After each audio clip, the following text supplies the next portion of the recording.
Hey everyone, thanks for tuning back in to mattsteinway.com. Today we're talking about agency agreements.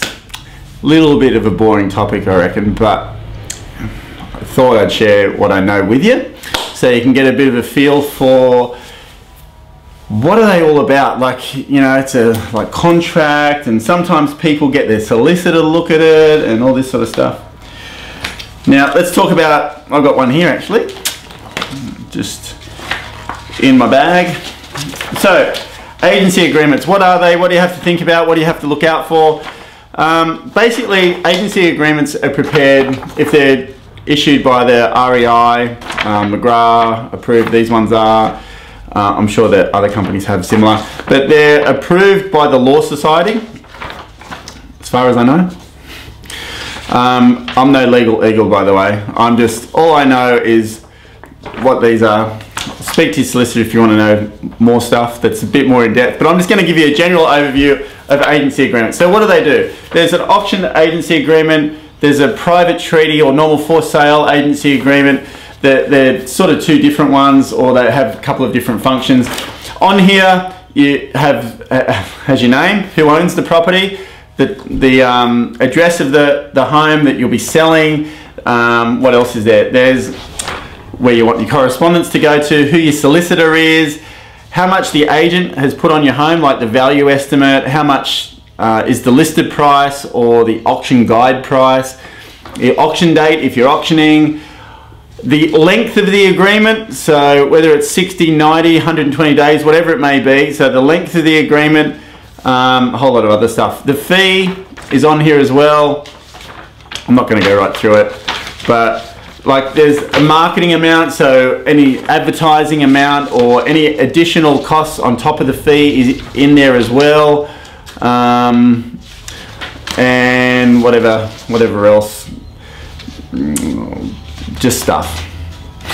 When I say just stuff, there's things that you need to read and understand it. There's a disclosure form in here as well, so if they referred somebody, if the agent's referring somebody to you, they've got to write that down, and also if there's any sort of fee between themselves and the referral person.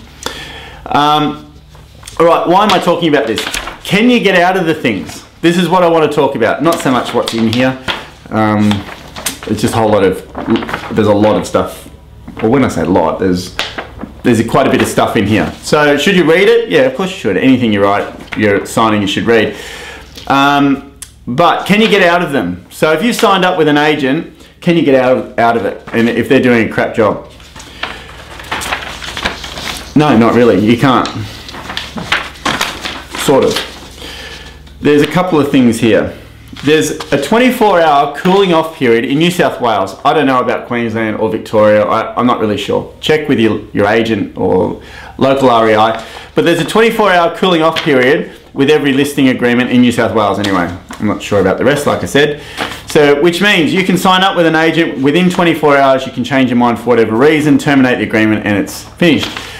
When you sign up with an agent, you're sort of stuck with them, all right? So, whether they produce what they said they were going to produce or not, or provide you with a level of service or not, you are stuck with them.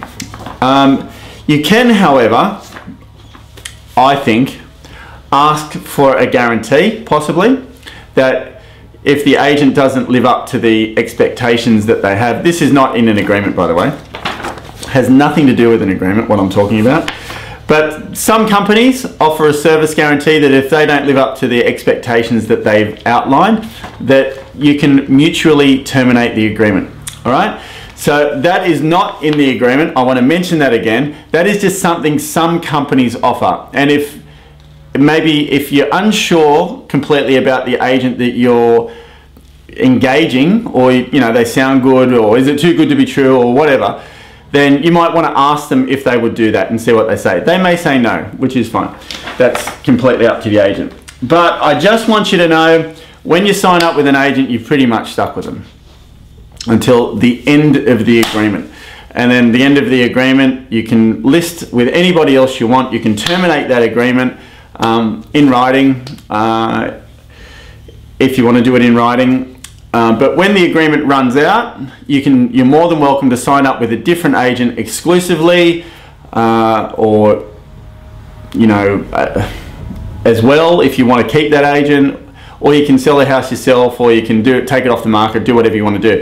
Can you take your house off the market if you've signed up with an agent and you don't want to do anything? You change your mind. You can, definitely.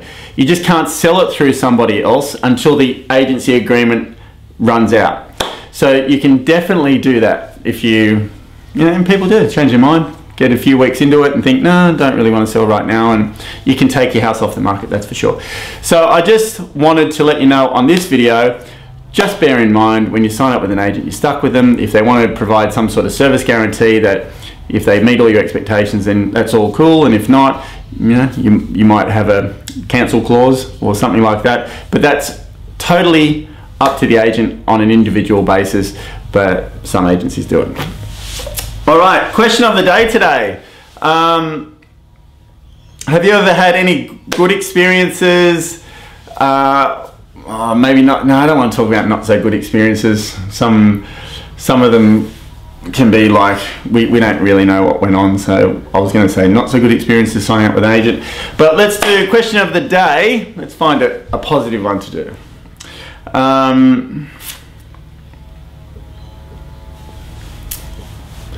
Question of the day today about agreements. It's a bit of a boring topic. So the question of the day around agreements. Okay, yeah, there we go. Question of the day today. Do you think a service guarantee is a good idea for all agents to offer that possibly? I don't know if agents would like that, but I think it's a good idea. But do you think a service guarantee would be a good idea for every owner to have? Love to hear about it. Thanks for tuning in, and as always, helping make this real estate world a much better place. See you in the next video.